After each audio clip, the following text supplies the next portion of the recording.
Dans cette deuxième vidéo pour ce mois de mai de 2026, je veux te parler d'un texte court, mais d'une immense délicatesse. Un texte traversé par la solitude, l'attente, ce désir profondément humain d'être enfin rejoint par quelqu'un. Je veux parler de Les Nuits blanches de Dostoïevski.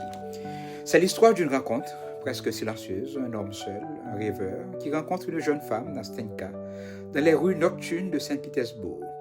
Le rêveur vit davantage dans son imagination que dans le monde réel. Il observe les autres vivre, aimer, espérer, mais lui reste à distance.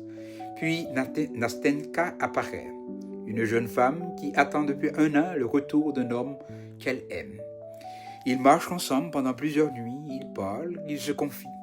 Et peu à peu, une proximité naît entre eux. Au début, cela ressemble simplement à une rencontre fragile entre deux êtres solitaires, mais peu à peu, quelque chose de plus profond s'installe. Le rêveur tombe amoureux, non pas d'un rêve, mais d'une présence réelle, d'une personne qui, enfin, semble le voir véritablement. Mais tous les textes reposent sur une impossibilité, car Nastenka aime déjà un homme absent, qu'elle continue d'attendre malgré tout. Et là, Dostoïevski nous parle avec une immense douceur de ces amours qui naissent, alors qu'ils sont déjà condamnés. Le rêveur espère.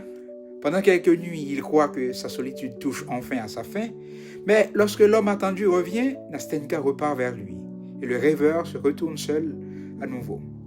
Et pourtant, ce qui bouleverse dans ce texte, c'est qu'il ne reste ni colère, ni haine, seulement une gratitude douloureuse d'avoir connu, ne serait-ce qu'un instant, le bonheur d'être aimé.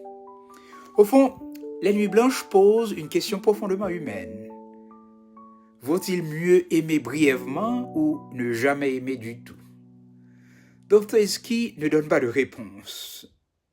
Il nous laisse simplement avec la beauté fragile d'une rencontre, avec cette mélancolie des choses qui n'étaient peut-être faites que pour passer. Et toi, crois-tu que certaines rencontres, même très brèves, peuvent marquer une existence entière? Dis-moi en commentaire ou écris-moi. Merci.